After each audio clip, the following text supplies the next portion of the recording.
मित्रांनो, तुम्हाला माहिती आहे का की आपल्या देशाने जानेवारी 2026 ते जून 2026 या दरम्यान 36 इंटरनॅशनल स्पोर्टिंग कॉम्पिटिशन्स ह्या भारतातील 15 शहरांमध्ये पूर्ण करून दाखवलेले आहेत. जुलै ते डिसेंबर 2026 या कालावधीत भारतात कुठल्या कुठल्या आंतरराष्ट्रीय स्पर्धा होणार आहेत तुम्हाला माहिती आहे का? मी तुम्हाला त्यांची यादी सांगतो. Commonwealth table tennis championship, world snooker championship, para archery Asia cup, Asian junior chess championship, विविध बॅडमिंटनच्या स्पर्धा, विविध फुटबॉलच्या स्पर्धा ह्या यावर्षी होणार आहेत. मित्रांनो, हे तुम्हाला मी का सांगतोय? कारण आपल्याला एशियन स्पर्धा म्हणजे आशिया खंडातील स्पर्धा भरवायच्या आहेत आणि 2036 साली जी ऑलिम्पिक स्पर्धा आहे त्याच्यासाठी आपल्याला आपलं म्हणणं, आपल्याला आपला दावा हा मजबूत आणि बळकट करायचा आहे. मित्रांनो, या 2 वर्षात म्हणजे 2026 ते 2028 आपल्या भारतात 29 आंतरराष्ट्रीय स्पर्धा, क्रीडा स्पर्धा ह्या संपन्न होणार आहेत.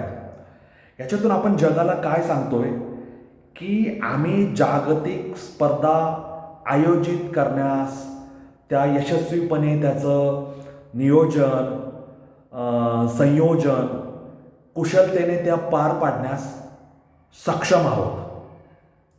आणि हे सगळं करून आपण 2036 साली ऑलिम्पिक स्पर्धा जी अहमदाबाद इथे घ्यायचा मानस आहे त्याच्यासाठी आपला दावा, आपलं म्हणणं हे बळकट करत आहोत, हे सक्षम करत आहोत.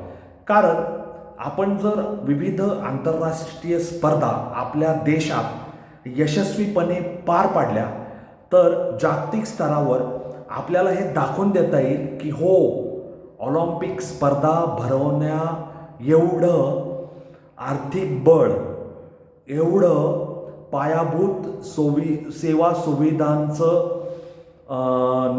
जाळं, त्याचप्रमाणे परिवहन सेवांचं, दळणवळण सेवांचं जाळं, इंटरनेट, मोबाईल यांच्यासाठी उपग्रह सेवांची तत्परता, सक्षमता आणि नैसर्गिक वातावरण, त्याचबरोबर खानपान सेवा, आरोग्य सेवा, सगळ्या क्षेत्रात लागणारं मनुष्यबळ आमच्या देशाकडे आहे. हे आपला देश सगळ्या जगाला दाखवू देऊ इच्छितो. म्हणून 2036 म्हणजे इथून पुढे 10 वर्षांनी होऊ घातलेल्या ऑलिम्पिक स्पर्धेसाठी भारताची दावेदारी ही प्रबळ आहे हे सिद्ध करायचं एक माध्यम म्हणजेच येत्या 2 वर्षात विविध आंतरराष्ट्रीय स्पर्धा यशस्वीपणे संपन्न करून दाखवून जगाचे डोळे दिपवून टाकायचं आपल्या देशाचं, क्रीडा खात्याचं हे मानस आहे, हे नियोजन आहे. आता भारताने विविध आंतरराष्ट्रीय स्पर्धा 2027 आणि 28 मध्ये होऊ घातलेल्या आहे. त्या आयोजन, नियोजन, कुशलतापूर्व प्रबंधन करण्यासाठीचे हक्क प्राप्त केलेले आहेत. त्याला हॉस्टिंग राईट्स असं म्हणतात. अधिकार, नियोजन, आयोजन, प्रबंधन आणि करण्याचे अधिकार आंतरराष्ट्रीय ज्या संस्था आहेत, विविध क्रीडा खात्याच्या, त्या संस्थांनी भारताला बहाल केलेल्या आहेत. त्यामुळे इव्हेंट मॅनेजमेंट म्हणजे एखादी घटना जी होऊ घातलेली आहे त्याच्यासाठी जी सर्वंकष तयारी करावी लागते, विविध तयारी करण्यासाठी जे आर्थिक आणि मनुष्य पाठबळ लागतं ते भारताने तयार करण्याचा विडा उचललेला आहे. आणि हा विडा कशासाठी उचलला आहे तर इंटरनॅशनल ऑलिम्पिक कमिटीला हे दाखवून द्यायचं आहे की आम्ही कुठल्याही बाबतीत कमजोर नाही. आमच्याकडे विविध विमानसेवा आहेत, विविध रेल्वे सेवा आहेत, बस सेवा आहेत, आंतरराष्ट्रीय दर्जाचे स्टेडियम आहेत, आंतरराष्ट्रीय दर्जाचे स्विमिंग पूल आहेत, सायकलिंग ट्रॅक आहेत, हॉकीचे टर्फ आहेत. त्याचबरोबर जुडो असेल, कुस्ती असेल, त्याच्यासाठी गादीवर त्या स्पर्धा घ्याव्या लागतात, त्याची पूर्ण तयारी आहे. 24 तास विद्युत पुरवठा आहे.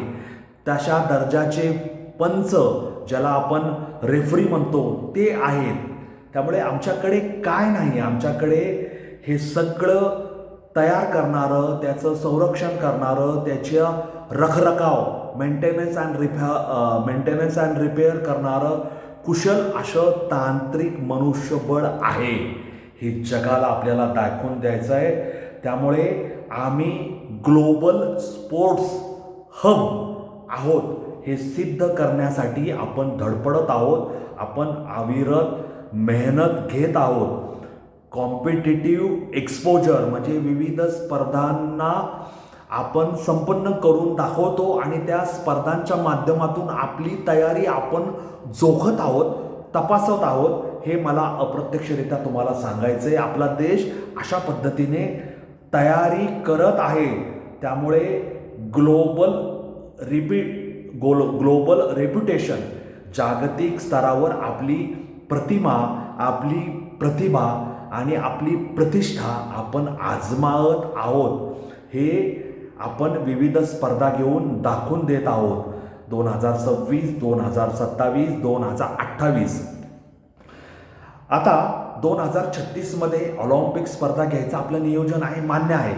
परंतु येत्या काही वर्षात भारत ज्या स्पर्धा आपल्या इथे करू इच्छितो किंवा ज्या करण्यासाठी भारताला परवानगी देण्यात आली आहे, विविध जागतिक त्या स्पर्धाचे जे अत्युच्च अशा समिती आहे त्यांनी, आता बघा 2028 मध्ये भुवनेश्वर येथे वर्ल्ड ॲथलेटिक्स इंडोअर चॅम्पियनशिप होणार आहे. त्याच्यानंतर ISSF world cup Asian shooting championship भारतात होणार आहे. आता विविध इतर ज्या स्पर्धा आहेत क्रीडा क्षेत्रातल्या, त्यांची नावं मी तुम्हाला वाचून दाखवतो. The Asian indoor athletics championship, FIH pro league home legs championship, त्याच्यानंतर वर्ल्ड सर्फ लीग इव्हेंट्स, त्याच्यानंतर विविध आंतरराष्ट्रीय टेबल टेनिस आणि पॅरा ॲथलेटिक्स चॅम्पियनशिप भारतात होणार आहे. इंटरनॅशनल बॅडमिंटन टुर्नामेंट्स भारतात होणार आहे. आणि या सगळ्यांच्या द्वारे 2030 मध्ये कॉमनवेल्थ गेम्स अहमदाबाद इथे होणार आहेत.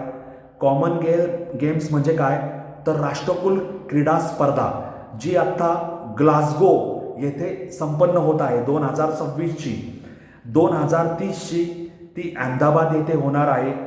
2038 साली एशियन गेम्स होणार आहे आणि त्याच्या आधी 2036 मध्ये ऑलिम्पिक आणि पॅरा ऑलिम्पिक स्पर्धा भारतात होणार आहे. मित्रांनो, आपला देश हा क्रीडा स्पर्धेमध्ये, क्रीडा क्षेत्रात पुढे जाण्यासाठी आणि क्रीडा क्षेत्रातील विविध स्पर्धा भारतात भरून भारताची क्रीडा क्षेत्रातील शक्ती दाखवून देण्यासाठी तळमळीने, जिद्दीने काम करत आहे. त्यामुळेच खेलो भारत स्पर्धा असेल किंवा खेलो भारत युवा स्पर्धा असेल, या सगळ्यांच्या माध्यमातून भारत क्रीडा स्पर्धेला प्रोत्साहन देत आहे, जेणेकरून युवक, युवती, तरुण, तरुणी, जेन झी यांना क्रीडा स्पर्धेमध्ये करिअर करण्याचं एक नवं क्षेत्र, एक नवी जागा निर्माण होणार आहे. त्यामुळे ऑलिम्पिक स्पर्धेमध्ये आपला दावा हा बळकट करण्यासाठी आपला भारत देश प्रयत्न करत आहे. सातत्याने त्याच्यामध्ये सुधारणा करून, विविध स्पर्धा भरून आपली तयारी ही स्वतः तपासत आहे. त्यामुळे आपल्या देशाला, आपल्या देशाच्या नेतृत्वाला, क्रीडा क्षेत्रात काम करून देशाचं नाव उज्ज्वल करू पाहणाऱ्या क्रीडापटूंना आणि त्यांच्या मागे अभेद्य असं पाठिंब्याचं, समर्थनाचं शक्ती उभ्या करणाऱ्या आपल्या केंद्र सरकारला, पंतप्रधान नरेंद्र मोदी यांना आणि त्यांच्या मार्गदर्शनाखाली काम करणाऱ्या क्रीडा क्षेत्रातल्या सगळ्या महोदयांना आपण शुभेच्छा देऊया. आणि या सगळ्यांना अशा पण शुभेच्छा देऊया की 2036 साली भारतात ऑलिम्पिक स्पर्धा आपण यशस्वीपणे भरवून संपन्न करू शकू, असं आपल्याला पाठबळ आणि आशीर्वाद परमेश्वराने प्रदान करू. तुम्हाला ह्या सगळ्या घटनाचक्राबद्दल काय वाटतं? भारत 2036 साली यशस्वीपणे जागतिक ऑलिम्पिक स्पर्धेचं आयोजन, नियोजन, प्रबंधन करू शकेल ह्याच्याबद्दल तुमचं मत मला जाणून घ्यायचं आहे. ते कॉमेंट बॉक्समध्ये लिहून जरूर कळवा. माझे रील पाहत जा, ते लाईक आणि शेअर करा. मला फॉलो करायला विसरू नका. माझे व्हिडिओ पाहत जा, ते लाईक आणि शेअर करा. माझा चॅनल सबस्क्राईब करायला विसरू नका. असंच काही वेगळं देशाबद्दल, समाजाबद्दल, विविध क्षेत्राबद्दल मी घेऊन येत असतो, ज्याच्यामुळे तुमच्या ज्ञानात भर पडेल, तुम्हाला काही नवी माहिती मिळेल आणि आपण आपला देश, समाज कुठं चालला आहे ह्याच्याबद्दलसुद्धा थोडं समजून घेता येईल असं मला वाटतं. तुम्हाला काय वाटतं? कॉमेंट बॉक्समध्ये लिहून जरूर कळवा. आपला व्हिडिओ मित्र सुरेश मुरलीधर कोडितकरला रजा द्या. धन्यवाद. जय हिंद, जय महाराष्ट्र, वंदे मातरम, जय श्रीराम, जय जगन्नाथ, जय सनातन. धन्यवाद.